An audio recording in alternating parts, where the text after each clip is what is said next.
মেঘের হঠাৎ করেই হাসিটা গায়েব হয়ে মুখটা ভারী হয়ে গেল মেয়েটার, আর ফিসফিসিয়ে বলতে শুরু করলো, নিজে তো হিটলার সাথে আমার ভাইটাকে বড় গুন্ডা বানাতে কি সুন্দর উৎসাহ দিচ্ছে।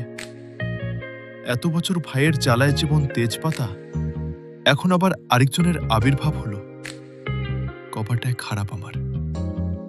এখন নিচে যাওয়ার পরিস্থিতি নেই, তাই বিড়বিড় করতে করতে রুমে ঢুকতে যাবে, হঠাৎ চোখ পড়ে আবির ভাইয়ের রুমের দিকে। একরাশ হতাশা নিয়ে রুমে ঢুকে যায় মেঘ। বাবা মাকে ছেড়ে আলাদা রুমে থাকলে খুব স্বাধীনতা পাবে ভেবে নিচতলা থেকে উপরতলায় চলে এসেছিল মেঘ। আবির ভাই বিদেশ যাওয়াতে কোনো চিন্তায় ছিল না, কিন্তু মেঘ আসার 15 দিনের মাথায় তানভীরও মেঘের পাশের রুমে চলে আসে জিনিসপত্র নিয়ে। সিঁড়ি দিয়ে সোজা উঠতেই তানভীরের রুম, বোনকে পাহারা দিতেই মূলত এই রুমে আসা। তানভীর যতক্ষণ রুমে থাকে ততক্ষণ নিজের রুমের দরজাটা খুলে রাখে। মেঘ সিঁড়ি দিয়ে দৌড়ে উঠতে গেলেও ভাইয়ের কথা ভেবে আস্তে ধীরে ওঠানামা করে। বর্তমানে মেঘের অবস্থা নাজেহাল, কারণ তার একপাশে আবির ভাইয়ের রুম, আরেক পাশে তানভীর ভাইয়ের। তানভীর ভাইয়ের পরের রুমটা মিমের জন্য ঠিকঠাক করা হচ্ছে কিছুদিন পর থেকে। মিমও ওপরে থাকবে, কিন্তু তাতে কি, ভাইয়ের ঘর ডিঙিয়ে মিমের রুম পর্যন্ত যেতে পারবে কিনা সন্দেহ আছে। সালমা চৌধুরী। রাত 10টার উপরে বাজে, সবাই খাওয়া দাওয়া শেষ করে যার যার রুমে চলে গেছে। আবির এখনো বাড়ি ফিরেনি।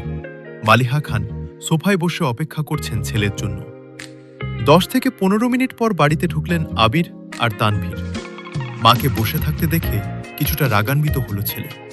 আম্মু, তুমি আমার জন্য এইভাবে রাত জেগে বসে থেকো না প্লিজ, আমি নিজের মতো করে খেয়ে নিব। তোর বউ আসলে আমি আর অপেক্ষা করব না তোর জন্য, সহসা উত্তর দিলেন মালিহা খান। বড় আমুর কথা শুনে সশব্দে হেসে ওঠে তানভীর। আবির ঘাড় ঘুরিয়ে তাকায় তানভীরের দিকে। সঙ্গে সঙ্গে তানভীর হাসি থামিয়ে ফেলে, নিঃশব্দে হাসছে। তানভীর বরাবরই ভীতু প্রকৃতির। বাইরে যতই শক্তপোক্ত থাকুক না কেন, বাবা, চাচা আর ভাইয়ের সামনে সে যেন ভেজা বিড়াল। এতদিন যত কাজই থাকতো, ছেলেটা 8 থেকে 9টার মধ্যে বাড়ি এসে সবার সাথে খেতে বসত। কিন্তু আবির ফেরাতে টাইম শিডিউলে কিছুটা পরিবর্তন হয়েছে ছেলেটার। আবির মায়ের উদ্দেশ্যে ঠাট্টার স্বরে বলে উঠল, এর উল্টোটাও হতে পারে, যেমন তোমার বৌমা তোমার কোলে ঘুমিয়ে গেল আর তুমি তাকে ঘুম পাড়াতে পাড়াতে আমার জন্য অপেক্ষা করলে। ছেলের এরকম ঠাট্টায় ভ্যাবাচেকা খেলেন মালিহা খান। আবির পুনরায় শান্ত অথচ কড়া বলে উঠল, কাল থেকে তোমায় যেন বসে থাকতে না দেখি। আমার কিছু লাগলে চেয়ে নিব, আর খাবার টেবিলে রেখে দিও, আমি খেয়ে নিব। এই কথার কোনো উত্তর বা দিয়ে মালিহা খান স্বাভাবিক কণ্ঠে বললেন, তানভীর, মেঘ এখনো খায়নি, একটু ডেকে আসবি, এখন খাবে কি না? তানভীর ঠিক আছে বলে উপরে গেল। আবিরও নিজের রুমে গেল। 5 মিনিটের ড্রেস পাল্টে ফ্রেশ হয়ে নিচে নামছে। এতক্ষণে মেঘ খাবার টেবিলে চলে এসেছে। ভেবেছিল ভাই ফ্রেশ হয়ে নামার আগে তাড়াতাড়ি খেয়ে পালাবে। খাওয়া অর্ধেক হতেই তার দৃষ্টি নিবদ্ধ হয় সিঁড়ির পানে। কালো টি শার্ট আর ট্রাউজার পরে হাতে মোবাইল নিয়ে আপন মনে নামছে আবির। মেঘ সরু চোখে নিরীক্ষণ করছে আবিরকে। মানুষটাকে দেখে হৃদস্পন্দন বাড়তে লাগলো মেঘেরা। এখন সে স্পষ্ট অনুভব করছে তার বুকের ভেতরে কিছু একটা হচ্ছে, কিন্তু বোধগম্য হলো না কি হচ্ছে। নিজের অজান্তেই বুকের বা পাশে হাত রাখল মেঘ। অনুভব করল কিছু একটা অনবরত নৃত্য করছে বুকের ভেতর। আবিরের চেয়ার টেনে বসার শব্দে ঘোর কাটল মেঘের। সবেগে হাত নামিয়ে আনলো বুক থেকে। আবির মেঘের ঠিক বিপরীত চেয়ারটায় বসেছে। মেঘের ছোট্ট বুকটা অনবরত কেঁপেই যাচ্ছে। চোখ তুলে তাকাতে পারছে না মেয়েটা।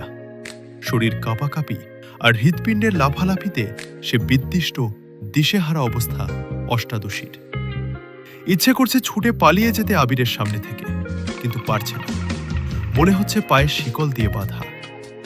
মালিহা খান হঠাৎ মেঘের হাতে হালকা ধাক্কা দিলেন।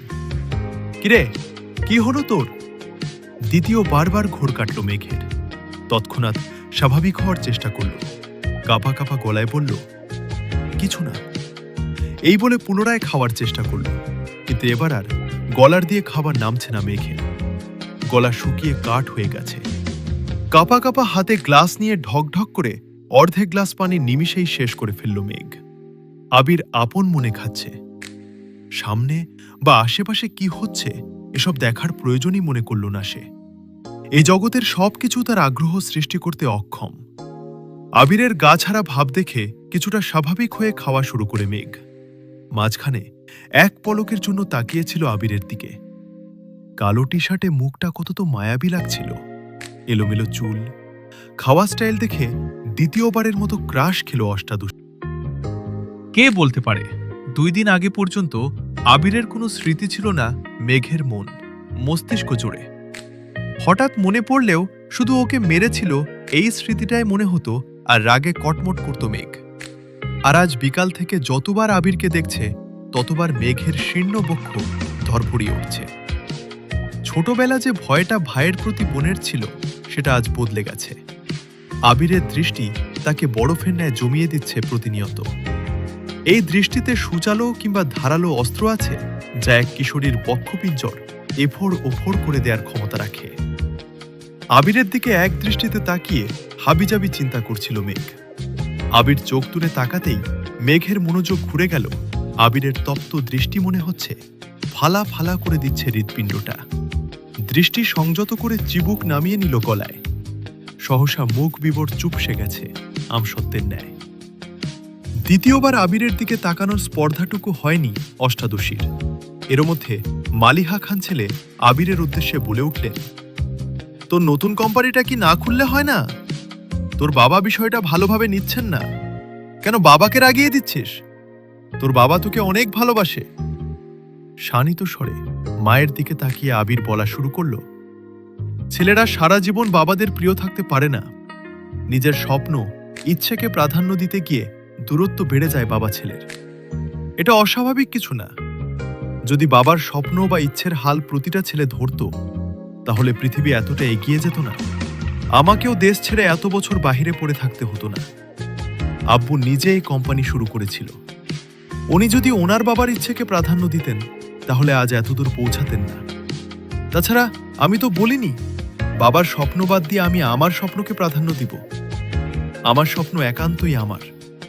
আমি দুদিকই সামলাবো। তুমি এসব নিয়ে অযথা চিন্তা করে নিজের শরীর খারাপ করো।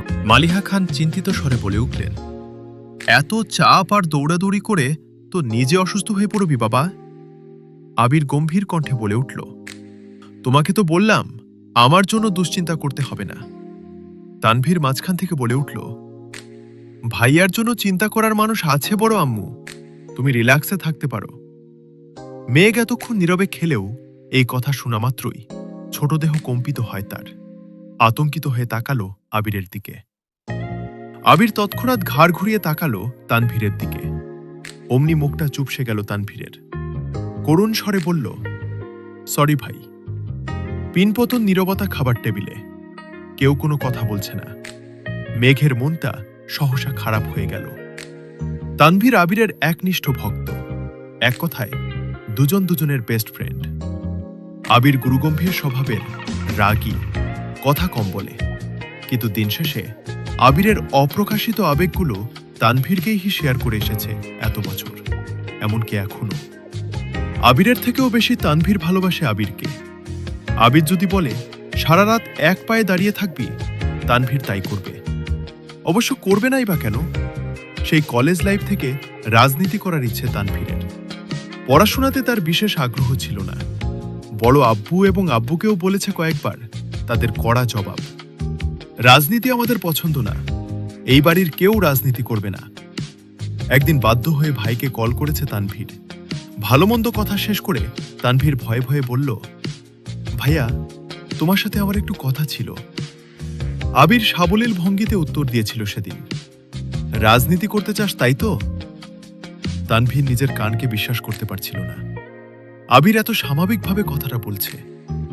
তুই রাজনীতি করো, সমস্যা নাই, কিন্তু কিছু বিষয় মাথায় রাখবি। বিষয়টা দেখতে যতটা সহজ ততটাও সহজ না। একনিষ্ঠ এবং সৎ থাকতে হবে তোকে। দল মত নির্বিশেষে তোকে সত্যের পথে চলতে হবে। পা চাটা স্বভাব যেন না হয়।